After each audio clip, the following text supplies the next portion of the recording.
বিপিএলকে পেছনে ফেলতে যেন উঠে পড়ে লেগেছে আরব আমিরাত। দেশের সবচেয়ে বড় এই ফ্র্যাঞ্চাইজি টুর্নামেন্টকে নতুন চ্যালেঞ্জ দিল IL-T20। গত কয়েক আসর ধরেই বিপিএলের সঙ্গে প্রতিদ্বন্দ্বিতা করে আসছে আরব আমিরাতের ফ্র্যাঞ্চাইজি টুর্নামেন্ট IL-T20। দুটি টুর্নামেন্টই শুরু হয় জানুয়ারির শুরুর দিকে। তবে IL-T20-র টাকার ঝনঝনানির সঙ্গে পেরে উঠছে না বিপিএল, যে কারণে বিপিএলে বিদেশি খেলোয়াড়ের সংকট দেখা দিচ্ছিল প্রবলভাবে। সেই সংকট কাটাতে বিসিবি সভাপতি ফারুক আহমেদ জানিয়েছিলেন, এগিয়ে আনা হবে বিপিএলের সময়। এবারের আসর হবে ডিসেম্বরের শুরুর দিকে বা নভেম্বরের শেষ দিকে। কিন্তু এতেও স্বস্তি নেই বিসিবির।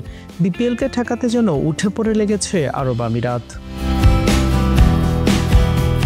নতুন খবর অনুযায়ী জানুয়ারিতে শুরু হওয়া IL-T20-র এবারের আসর শুরু হবে ডিসেম্বরের প্রথম সপ্তাহে। সেক্ষেত্রে যে ক্ল্যাশ এড়াতে চাচ্ছিল বিসিবি, সেটা যেন আরও বড় আকার ধারণ করলো।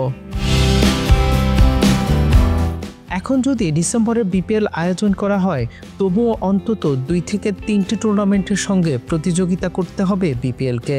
জানুয়ারিতে গেলেও বড় প্রতিপক্ষ হবে দক্ষিণ আফ্রিকার SA-20। এ যেন বিপিএলকে ঠেকাতেই সব আয়োজন। স্পোর্টস ব্যুরোর ডেস্ক রিপোর্ট।